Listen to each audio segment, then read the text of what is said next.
बंगाल में मुख्य सचिव के सवाल पर शुरू हुई तूफानी सियासत बिल्कुल थमने का नाम नहीं ले रही है। यास तूफान की तबाही को लेकर पीएम की बुलाई मीटिंग से ये पूरा विवाद शुरू हुआ और अब इस विवाद ने एक नया रूप ले लिया है। मीटिंग में कथित तौर पर ममता के नहीं पहुंचने के बाद बंगाल के मुख्य सचिव अल्पन बंदोपाध्याय को केंद्र सरकार ने बुला लिया। इसके बाद तो लड़ाई केंद्र वर्सेस राज्य वाली हो गई। अब ममता ने पीएम मोदी को चिट्ठी लिखकर चीफ सेक्रेटरी के तबादले के फैसले को हैरानी करने वाला बताया है, स्तब्ध करने वाला बताया है। बात यही खत्म नहीं होती दिख रही। अब इस लड़ाई में केजरीवाल भी कूद गए। केजरीवाल ने कहा है कि यह समय राज्यों के साथ लड़ने का नहीं है। ये पूरा विवाद शुरू हुआ था यास तूफान को लेकर प्रधानमंत्री नरेंद्र मोदी की बुलाई गई बैठक में, जिसमें ममता बनर्जी नहीं पहुंची और अल्पन बंदोपाध्याय आधे घंटे देर से पहुंचे, जिसके बाद डीओपीटी ने उन्हें वापस दिल्ली बुला लिया। कुछ दिन पहले ही उन्हें 3 महीने का एक्सटेंशन दिया गया था, लेकिन लगातार राज्य सरकार की तरफ से यह कहा जाता रहा कि केंद्र का यह कदम ठीक नहीं है। पीएम मोदी को ममता बनर्जी के चिट्ठी लिखने के बाद एक बड़ी खबर इस वक्त आ रही है। कार्मिक मंत्रालय यानी कि डीओपीटी अभी पश्चिम बंगाल के मुख्य सचिव अल्पन बंदोपाध्याय के खिलाफ कोई एक्शन नहीं लेगा। ये बड़ी जानकारी हम आपको दे रहे हैं। आपको बता दें कि बंगाल के मुख्य सचिव आज रिटायर हो रहे हैं। उनको ममता सरकार ने 3 महीने का एक्सटेंशन दिया है और सूत्रों से खबर है कि फिलहाल कार्मिक मंत्रालय को अल्पन के खिलाफ कड़ा निर्णय नहीं लेने को कहा गया है। ममता बनर्जी की चिट्ठी पर जल्द ही कार्मिक मंत्रालय फैसला लेगा। ये बड़ी जानकारी इस वक्त हम आपको दे रहे हैं। डीओपीटी यानी डिपार्टमेंट ऑफ पर्सनल ट्रेनिंग कार्मिक मंत्रालय की तरफ से यह फैसला किया गया है कि वो अभी अल्पन बंदोपाध्याय पर कोई कड़ा एक्शन नहीं लेगा। आज आपको बता दें अल्पन बंदोपाध्याय रिटायर हो रहे हैं और उसके बाद उनको 3 महीने का एक्सटेंशन भी डीओपीटी की तरफ से पहले ही दिया जा चुका है। लेकिन इस बीच यास तूफान को लेकर जो विवाद शुरू हुआ उसके बाद राज्य और केंद्र आमने सामने आ गए।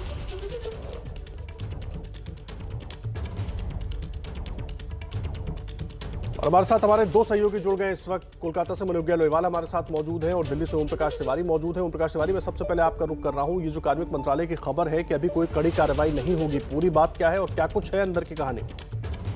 बिल्कुल आदर्श, मैं बता दूं कि अल्पन को आज सुबह 10 बजे पेश होना था और एक बहुत ही गंभीर टिप्पणी उनके खिलाफ की जानी थी, क्योंकि वो प्रधानमंत्री की बैठक में उपस्थित नहीं हुए थे और इस बात को लेकर उनको केंद्रीय कार्मिक मंत्रालय की तरफ से आज सुबह 10 बजे पेश होने के लिए कहा गया था। लेकिन इसके बाद जब ममता बनर्जी की चिट्ठी आई और उसके बाद प्रधानमंत्री कार्यालय तक वो चिट्ठी पहुंची, तो सूत्रों के मुताबिक डीओपीटी कार्यालय अब फिलहाल वर्ड यूज किया गया है आदर्श कि फिलहाल अल्पन के खिलाफ कोई एक्शन, कड़ा एक्शन नहीं लिया जाएगा। इसके पहले अल्पन के खिलाफ यदि कार्मिक मंत्रालय एक्शन लेता तो आज वो सेवानिवृत्त हो रहे थे और अगर उसके पहले उनके खिलाफ अगर कोई प्रतिकूल प्रविष्टि उनके फाइल में दर्ज हो जाती तो सेवानिवृत्ति के बाद होने वाले जो लाभ थे उसमें उनको रुकावट पैदा हो सकती थी। लेकिन अब जो चिट्ठी आई है, ये कार्मिक मंत्रालय उस पर पूरी तरह से गहन विचार विमर्श करेगा, उस पर अपने मंत्री का रुख देखेगा और उसके बाद इस चिट्ठी पर कोई निर्णय लिया जाएगा। सूत्रों का यह भी कहना है कि अल्पन को आने वाले समय में वार्निंग लेटर इशू किया जा सकता है। आदर्श, ठीक है, आप रहे हमारे साथ। मनोज्ञा लोईवाल लगातार हमारे सहयोगी जुड़ी हुई है। मनोज्ञा, बहुत करीब से आप इस पूरे विवाद को देख रही हैं, लेकिन अभी भी थमता हुआ ये सियासी तूफान नजर नहीं आ रहा है। अब ऊपर से अरविंद केजरीवाल ने भी एक तरीके से दीदी का साथ दे दिया है।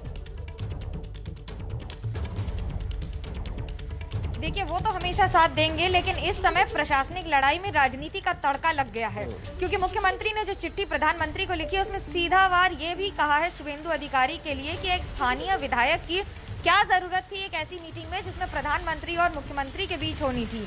चलिए, उन्होंने मान लिया, ये उनके शब्दों का इस्तेमाल है। उन्होंने कहा है कि and I quote her where she said that I did not object to the presence of union minister and governor, but the MLA had no locus standi of being present in a meeting which was drafted earlier but was changed by the Supreme. That means कि इसका पूरा मतलब ये है कि इन सारी चिट्ठियों में जो शब्दावली का इस्तेमाल हुआ है, बड़े ही तल्ख अंदाज में सीधा एक चिट्ठी तैयार की हुई जो 10 बजे लिखी गई और 10 बजे छोड़ी गई, क्योंकि 10 बजे ही समय था अल्पन बंदोपाध्याय को दिल्ली में रिपोर्ट करने का और मुख्यमंत्री ममता बनर्जी ने शनिवार को ही आवेदन करके कहा था कि इस तबादले को रोक दिया जाए और अब जनहित में इसे रोक कर ही रखा जाए। ठीक है, आप रहे हमारे साथ। आप रहे हमारे साथ। देखिए, इस बीच अपने दर्शकों को बता दें कि चीफ सेक्रेटरी के तबादले को लेकर मचे बवाल में अब दिल्ली के सीएम अरविंद केजरीवाल भी कूद पड़े हैं। केजरीवाल ने कहा है कि ये वक्त राज्य सरकारों से लड़ने का बिल्कुल नहीं है, सबको साथ मिलकर कोरोना से लड़ना चाहिए। ये बातें दिल्ली के मुख्यमंत्री अरविंद केजरीवाल ने कही है। उन्होंने बंगाल का हवाला देते हुए कहा कि ये समय राज्य सरकारों से लड़ने का नहीं है। उन्होंने ट्वीट करके लिखा है, ये समय राज्य सरकारों से लड़ने का नहीं है, सबके साथ मिलकर कोरोना से लड़ने का है। ये समय राज्य सरकारों की मदद करने का है, उन्हें वैक्सीन उपलब्ध करवाने का है। सभी राज्य सरकारों को साथ लेकर एक होकर टीम इंडिया बनकर काम करने का है। लड़ाई झगड़े और राजनीति करने के लिए पूरी जिंदगी पड़ी है। ये ट्वीट किया अरविंद केजरीवाल ने और उन्होंने साफ तौर पर कहा है कि ये वक्त कोरोना से लड़ने का है, लेकिन अभी हम सबको मिलकर टीम इंडिया की तरह बनकर काम करना है ताकि हम कोरोना से लड़ पाएं। मनोज्ञा, मैं सीधा आपका रुख कर रहा हूं। जो चिट्ठी लिखी गई वो तो आपने जानकारी दी, लेकिन मैं एक चीज़ और समझना चाह रहा हूं। एक तरफ ममता बनर्जी की कोशिश ये भी है कि जो स्थिति पश्चिम बंगाल में बनी है उस पर उनको सपोर्ट भी मिले। अब अरविंद केजरीवाल के इस बयान से जाहिर सी बात है उनको थोड़ा सपोर्ट मिलेगा, लेकिन लगातार चिट्ठी दिल्ली से कोलकाता, कोलकाता से दिल्ली हो रही है। ऐसे में जो वो है, इस विवाद का हल है, वो कैसे निकलेगा?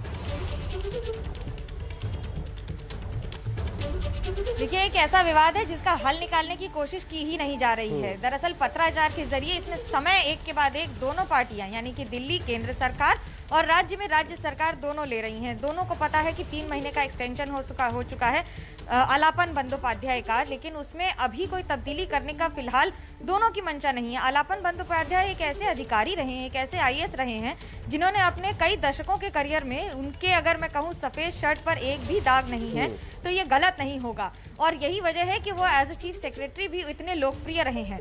और अब जिस तरह की लड़ाई हो रही है वो सिर्फ एक अधिकारी की वजह से नहीं है। अगर केंद्र सरकार चाहे तो और एक्शन आगे ले सकता है या फिर कोर्ट तक जा सकता है, लेकिन ऐसा नहीं किया है। उनके पर्सनल क्रेडिट्स को देखते हुए भी उसे सम्मान दिया जा रहा है।